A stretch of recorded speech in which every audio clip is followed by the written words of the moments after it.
नमस्कार, मैं हूं आपके साथ पूर्वी राय और आप देख रहे हैं चाणक्य न्यूज इंडिया। अल्लाह अल्लाह करके जीती थी चुनाव सोनिया गांधी, उद्यान मंत्री स्वतंत्र प्रभार मंत्री दिनेश प्रताप सिंह। रायबरेली स्वतंत्र प्रभार उद्यान मंत्री दिनेश प्रताप सिंह ने प्रेस वार्ता आहूत कर कांग्रेस पर जमकर निशाना साधा। कांग्रेस जिला अध्यक्ष के द्वारा दिए गए बयान पर कटाक्ष करते हुए उद्यान मंत्री स्वतंत्र प्रभार दिनेश प्रताप सिंह ने कांग्रेस को नसीहत देते हुए बताया कि 2019 का चुनाव भी सभी लोगों ने देखा होगा। अल्लाह अल्लाह करके जीती सोनिया गांधी, चुनाव दांत खट्टे करवाने का काम किया था। भारतीय जनता पार्टी ने 3,45,000 वोट पाकर भारतीय जनता पार्टी द्वितीय स्थान पर जरूर रही, लेकिन ये कहता ना कि अगर आप सिर्फ सर्टिफिकेट लेने और नामांकन करने रायबरेली पहुंचेंगे और जीत का सहारा पहन लेंगे तो वो दिन कांग्रेस अब भूल जाए। भारतीय जनता पार्टी पूरी मेहनत के साथ चुनाव लड़ेगी और मुझे पूरी उम्मीद है कि 2024 में रायबरेली से कांग्रेस का सुपड़ा साफ करेगी रायबरेली की जनता। मौका था रायबरेली महोत्सव को लेकर होने वाले कार्यक्रमों की जानकारी देना, लेकिन पत्रकारों के सवालों को जवाब देते हुए कांग्रेस को आड़े हाथों लेते हुए उद्यान मंत्री स्वतंत्र प्रभार दिनेश प्रताप सिंह ने साफ तौर पर कहा कि न्याय यात्रा तो पहले भी चली थी और आए हुए नतीजे से आप बखूबी रूबरू भी हुए और कांग्रेस को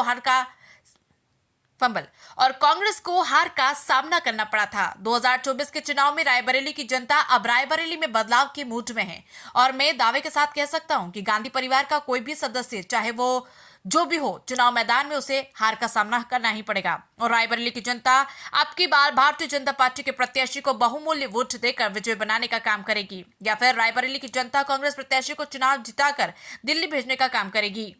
चाणक्य न्यूज इंडिया से शैलेंद्र मौर्य की रिपोर्ट। सोनिया गांधी नहीं आती हैं। इस सवाल को लेकर जब जिलाध्यक्ष से पूछा गया तो उन्होंने कहा कि सोनिया गांधी ने अपने कार्यकाल में एम्स दे दिया है, एयर को फैक्ट्री दी है, इतने काम कर दिए हैं कि जनता के बीच में उनको आने की इतनी आवश्यकता नहीं है। अगले चुनाव में वो भारी मतों से जीतेंगी और जो उनके खिलाफ जो लड़ेगा उसकी जमानत तक जब्त हो जाएगी। आप क्या कहते हैं?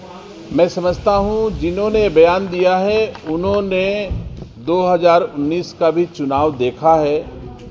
सोनिया गांधी अल्लाह अल्लाह करके किसी तरह जीत के रायबरेली से गई हैं, इसको तो मैं स्वीकार करता हूं, लेकिन दांत खट्टे हो गए हैं। रायबरेली की जनता उनकी इन नीतियों से सहमत नहीं है कि आप आओ और नामांकन करो, सर्टिफिकेट लेके चले जाओ। तभी तो उसने पिछले चुनाव में उनके खिलाफ 4.25 लाख वोट डाला और मैं उम्मीद करता हूं कि इस बार चाहे जो गांधी परिवार का चुनाव लड़े, रायबरेली की जनता उसको हरा करके ही रायबरेली से भेजेगी, ऐसा मैं उम्मीद करता हूं। न्याय यात्रा शुरू हो रही है राहुल गांधी की और रायबरेली से होकर गुजर रही है, क्या कोई फर्क पड़ेगा 2024 के चुनाव पर? मैं समझता हूं बहुत जगह न्याय यात्रा चली है, वहां भी भारतीय जनता पार्टी को देश की जनता ने समर्थन दिया है। तो जहां जहां भी उन्होंने यात्राएं की हैं, पदयात्रा की हैं, उन क्षेत्रों में भी भारतीय जनता पार्टी की सरकार बनाई है। देशवासियों ने तो उम्मीद करता हूं रायबरेली में इसका कोई फर्क पड़ने वाला नहीं। खबरें जो आपको सीधे जोड़ती हैं हमसे, जिनका आपकी जिंदगी पर होता है सीधा असर, खबरों की वही तस्वीर, बिना बदले बिना डरे, जज्बा सच का लिए, सच दिखाते हैं।